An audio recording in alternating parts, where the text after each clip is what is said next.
ज्ञान येऊ आणि हे भक्ती येऊ. ते 4 पुस्तकं सर्वांनी वाचत. ही पण घ्या एक.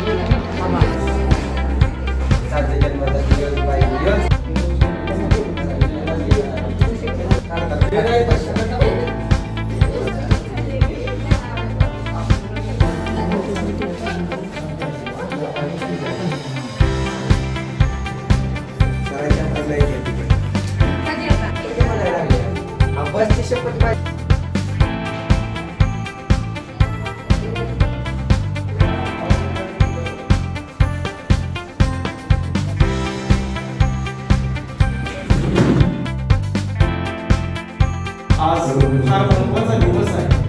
आपण अभय कुमारजी साळुंखे साहेब संस्थेचे कार्याध्यक्ष यांचा आज वाढदिवस आहे आणि हा वाढदिवस संपूर्ण संस्थेमध्ये ज्ञान शिकवणे दिन म्हणून साजरा केला जातो. कारण प्रत्येक विद्यार्थ्याने